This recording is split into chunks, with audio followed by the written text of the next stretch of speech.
shortly, I see. So here we are, 8:20 Thursday night game. It kind of came fast. Obviously, these things always do, Evan.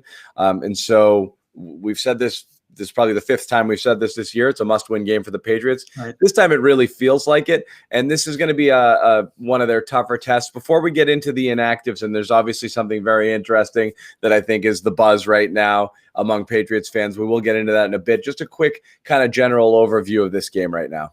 Well, I'm excited to see this matchup between Josh McDaniels and Rams defensive coordinator Brandon Staley, who's kind of the darling of film Twitter right now. Brandon Staley is doing a lot of creative things with his defense, knowing that he has a guy like Aaron Donald who can create a lot of disruption, obviously all by himself on the defensive front, stopping the run out of two high structures on the back end. Usually if you play a run-heavy team, you're going to put that extra guy in the box and you're going to rotate that safety into the box to defend the run. Well, Staley's been defending the run all year long with two safeties back in a lighter box. So really fascinated to see if the Rams stick with that strategy. Can they hold up against the run against a team like New England that can get into 21 personnel and do some other things like that and run the football in a multitude of ways? Or are the Rams going to have to think outside the box a little bit and go against their typical brand of defense and load that box up like we've seen teams do against the Patriots over the last couple months? So really fascinated by this matchup because Staley is one of those guys that kind of like McVay a couple years ago. Everybody's talking about him, right? Everybody's making a big deal about how good of a defensive coordinator he is and how good of an assistant he is. And he's going to be in the running for assistant coach of the year and all that kind of stuff.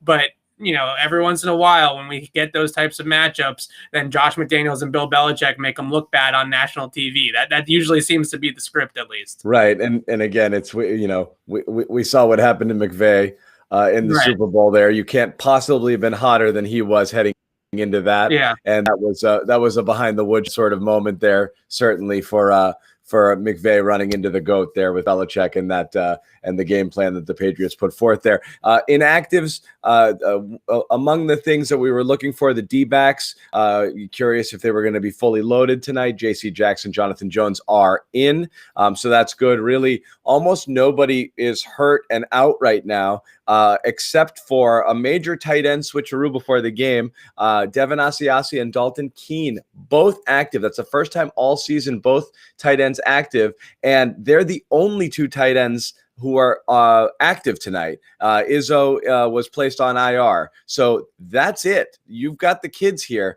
And for everyone out there wondering, screaming in the chat, where's Asiasi? You know, there he is. The Patriots have no choice but to play him tonight. He's going to play, and he's going to start, and he's going to be the tight end. But who knows? Maybe they even throw it to him once or twice. Yeah, I think the biggest thing with that tight end position is really which one of those guys do they feel is the better blocker right now. Right. Obviously, with the way that they play offense, they're going to prioritize blocking over anything in the passing game, and that's why Ryan Izzo has played 80% of the snaps so far this year, is because they favor him over the two rookies as a blocker. Now, I don't love that approach all the time. I know it's kind of aggravating for Patriots fans that we haven't seen the tight end up the seam, or we haven't really seen the tight end involved at all in the passing game. So again, I think this will be another game plan where the tight end that is the best blocker out of these two rookies is going to play. And in my estimation, that might favor Dalton Keene over Devin Asiasi. He's more of that, you know, aggressive blocking type. Asiasi can hold up in the run game, but Keene was drafted to be a blocker. You know, that was really the primary role that they had in mind with him. His versatility, his kind of physicality and willingness to block, and you know, all those Rambo comparisons and the nickname and all that kind of stuff, that all came from the hair, but also it came from the fact that he was a really feisty guy out on the field. So I think that they're going to look at that and see whoever can give them the most as a blocker is going to play the most snaps tonight. But I would love to see with Asiasi, red zone, third down, obvious passing situations. Something. Get him on the field and let's see if he can give them something from that position, because that would be something that the Rams were not expecting at all coming into this game, was having to worry about covering a tight end, right? So maybe that is something that if Asiasi can give you something there, kind of trick up Josh McDaniels' sleeve, could be, oh, wait a second, we do have a tight end we could throw to. This feels like the Asiasi game. This feels like the Asiasi 2-touchdown game. I'm just I'm just saying it out of nowhere, just mothballs. Here he comes and does something first time all year. We'll see. What I did want to say, someone asked about Logan Thomas, right? Jordan Thomas. Jordan Thomas. I'm combining players. Yes, you are. Jordan Thomas was basically a healthy scratch. He is on the roster, but they opted to go with Keenan Asiasi. People are asking about him as well. So that's what we've got right now. I guess on the other side here, the matchup, we did talk about it leading up in your podcast a couple days ago, but just how the Patriots are going to defend the Rams today. We do feel like they have the matchups in the secondary to be able to keep up with all of these guys. You don't have the outside burner on this team really anymore, so they're actually a little easier to defend in terms of passing. This certainly seems like a game they're going to want to put in Goff's hands, and so I think that's where they're going to go here. But how do you see this going, this game? Yeah, another kind of coaching chess match that's obviously going to be fascinating is Sean McVay knows that Bill Belichick has the formula to beat his outside zone series. The outside zone running with the play action passes off of it, what they tried to run against the Patriots in the Super Bowl. If they do that, then we're going to see something like the 6-1 front, and we're going to see 3 buzz and quarters coverage in the back end, and they're going to be able to lock it up just like they did in the Super Bowl. So what is Sean McVay's iteration? What is his next card that he can play, right? Does he have a trick up of his sleeve? Last week against Arizona, after Miami really blitzed the crap out of Jared Goff and made him look really bad a few weeks ago, they implemented a lot more empty packages, a lot more screen passes, just ways to get the ball out of Jared Goff's hands quicker so that teams couldn't just tee off on the blitz like Brian Flores and the Dolphins did. So that on both sides of the ball, you kind of feel like, they had those 2 weeks of preparation a couple of years ago. And I know it's different players across the board. Obviously the Patriots have a different quarterback, but there's really changes in several ways with both teams. But the systems and the foundations of the systems, especially on offense for the Rams and defense for New England, are exactly the same. So what is going to be the trick? Who's going to blink first? And what is Sean McVay capable of to kind of throw at them that might be a little bit different than the last time around? Because I don't think that Sean McVay is silly enough. I don't want to call him dumb, but he's not dumb enough to go out there and run the same exact offense that he ran 2 years ago in the Super Bowl. I don't think. I think he's a bright enough coach to realize that Belichick's got his number in that regard. So he's going to have to throw something at Belichick that maybe he's not expecting, and I'm really fascinated to see what that is. That's just what he'll be expecting him to do. So again, it's it is that thing where you do have situations like this, especially in an instance where a coach was famously kind of pantsed on national television and in the biggest stage. Here, that strong desire is going to be to do something different, but again, that could take you out of your strength, which might be exactly what Belichick wants him to do in the first place. So It is interesting there, which is, do you do the thing you do best and just try to do it better? And again, we mentioned San Francisco as an example of that. They did what they do, and they did it well enough to make life really difficult on the Patriots. The question here is whether the Rams try to be tricky or try to do what they do and just do it well enough to win. Yeah, and there was a great piece by Andy Benoit, who used to be MMQB, after the Super Bowl, about talking to Sean McVay about what happened in the Super Bowl. And McVay said that he watched so much Patriots tape in the 2 weeks leading up to the Super Bowl. He went back to 2017, and watched a bunch of tape from 2017 and past years and things like that. And he overthought it, right? He got too cute with his game plan, and he just got so much in the weeds that his head just got caught up in all of it. And in this game, you wonder if he's a little bit weary of that. And he says to himself, if I try to play left-handed just to be different and just to be contrarian from what I'm normally doing, then maybe that's playing even more into Belichick's hands. And this is why I've been saying that I feel good about the Patriots all week long, is because I think Belichick is in Sean McVay's head. I think that McVay doesn't know what to do. Do I go left-handed? Do I just play my game and try to be better? And what do I do against this guy? Because he's going to be ready for everything that I throw at him. The Patriots watched that tape last week from Arizona. They saw the screen passes. They saw the empty formation stuff. What else can you really do if you're Sean McVay? The one thing I'm looking for specifically from the Rams is if they try to run the ball a little bit differently. If they come out and they try to run outside zone against the Patriots are going to shut it down. So maybe they run some more inside zone or some more gap schemes or something like that. What else can they do in this offense? And I think this is a really great test for Sean McVay. Everybody that's so crazy about Sean McVay, I think this is a great test for him to see, can he be a game plan coach? Can he come up with a wrinkle that Belichick isn't expecting? Because obviously in the Super Bowl, he didn't. Which back? Obviously, you're seeing a lot more Cam Akers these last few games. He seems to have kind of come through that three-headed monster backfield. You had Malcolm Brown for a little, and then Henderson was carrying the load, and it looks like he's the guy now. What type of runner is he, Evan, and which scheme suits him best? Yeah, well, they're both zone runners, I would say, and that's why they were drafted by the Rams. You know, they're a very zone-heavy team. They run outside zone at 48% of the time. Almost half their carries are the same running scheme, but McVay dresses it up differently almost every time. There's different motions, there's different types of formations that he'll use, and he can get creative with it. So that's really what makes their scheme so difficult, is that all the motion and all this horizontal stretching of the defense, it causes much bigger rushing lanes. But these are guys are both zone runners. I think Akers gives you a little bit more out of the backfield as a pass catcher maybe than what Henderson did, but Henderson's a guy I really liked in the draft. He's a really fast kind of bursty type player. That's why they drafted him, because he's one cut and get up the field, which is exactly the type of scheme that they want to run.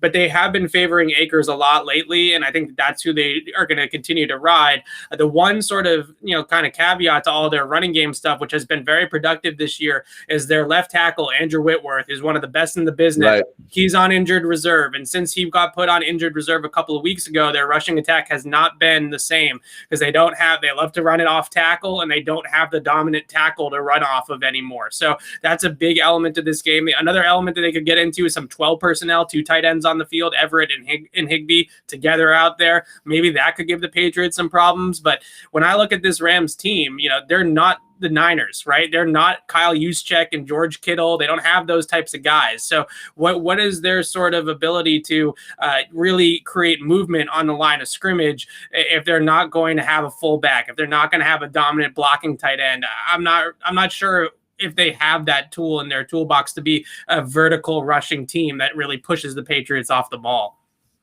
Yeah. So I guess it'll be interesting to see here in terms of the Patriots being able to move the ball here. What do you think? I mean, obviously establishing the run is going to be key.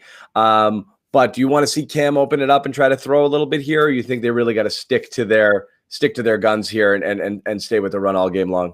I would open with the run, and I would really try to run the football a lot again. The run's almost like a fastball. You throw it until somebody shows they can catch up to it, and if they can't, you keep throwing it by them. Yeah, exactly. And they, like I said at the beginning, they run a lot of too high shells, right? And they're not going to load the box necessarily, and they try to fit the run with low safeties. And sometimes they put the safeties in positions where the safeties have the A gaps. They got 2 gappers on the line of scrimmage, and the guys filling in the A gaps are the free safety 10 yards off the line of scrimmage. Now, when you play an offense like Kyler Murray and the Cardinals, who are a lot of shotgun runs, zone read, RPO, that type of offense, college style, then that's a really effective strategy. And that's where Staley has gotten this kind of scheme from, is from the college ranks, looking at all these mobile athletic quarterbacks in college and saying, okay, this is how the college defenses are stopping those types of guys. So a lot of quarters coverage, a lot of cover 6 coverages are too high shells.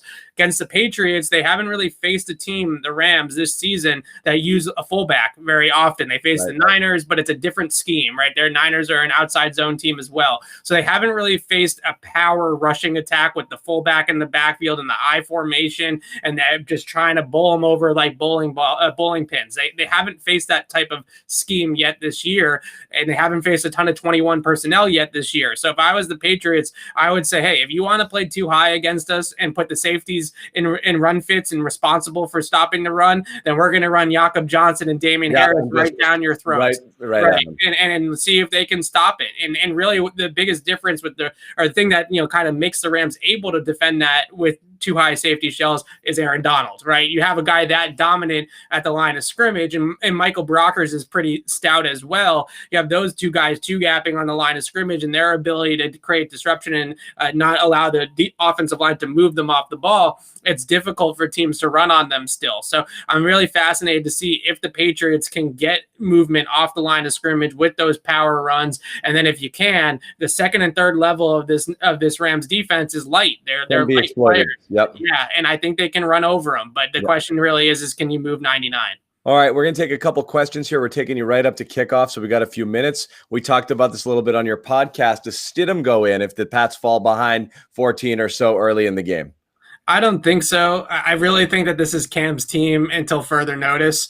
Yeah. I don't see that happening. This is a really good Rams secondary, and I think the Patriots, just like they did last week, I think they're going to take the ball. I think they're going to run it 10 times in a row and try to just say they're going to throw the kitchen sink. It'll be option runs, it'll be under center runs, it'll be everything, and they're just going to say, hey, we don't believe that you can stop us with the style of defense that you play. A lot of nickel, a lot of dime packages for the Rams. They do that against the Patriots. I think the Patriots can have an edge in the running game. All right. HRJR, one of our loyalists here, wants to know, Patriots playing small on the second level of the defense. You're going to see Duggar. You're going to see Phillips back there mainly.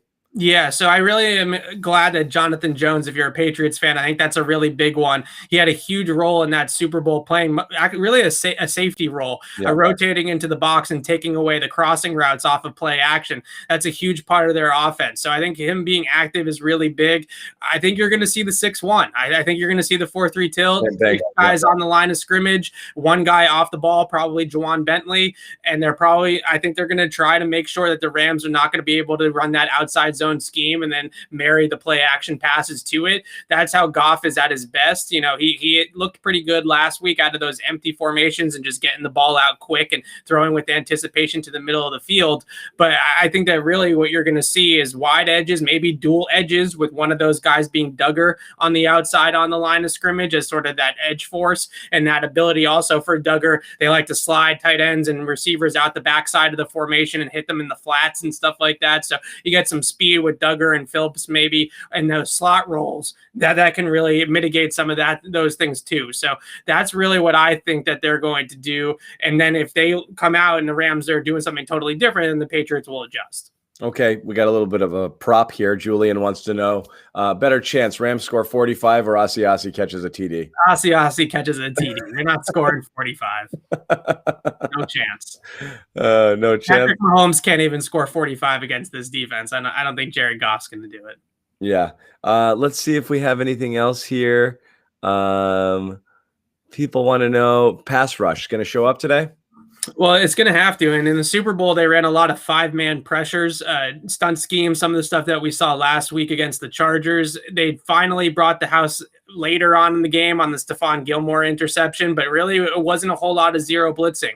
It was the 4 or 5-man pressures with the stunts up front. Dante Hightower had a massive game. So I expect a lot of the same with Uche and Winovich and Butler and Wise as that kind of pass rushing front, and spin those guys around and try to get them free. Okay, and a lot of Asiasi chatter here. I don't want that to dominate everything that we do. I think the daily fantasy people want to know if he's worth playing or not. Yeah, right. I guess we'll just it's pretty much 8:20, so we're close to kickoff. So let's just say here, someone asking what's your prediction. We might as well have it here. I'm sticking with 23-17 Patriots. I really like this matchup for New England. I think this Rams offense, Belichick has it figured out. I think Sean McVay is probably going to try to outsmart himself and do something different to throw Belichick off his scent. And I think that that's playing into Belichick's hands. He wants you to play left-handed, and I think the Rams are going to let him do it. So I think 23-17 Patriots, another really good performance against this Rams scheme for the Patriots defense. Okay. That's not bad. I like it. I think I could even see it more low scoring than that. I'm gonna do a callback. I'm going 13-3.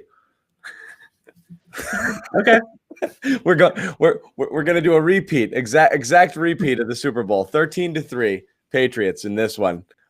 Really strong defensive effort. But again, we'll be back for post-game show. So just come back, join us. We'll chat. Evan will break it all down. We'll take your questions. So it's going to be a late night for us. If you guys are up, come join us. In the meantime, enjoy the game, and we will see you guys after.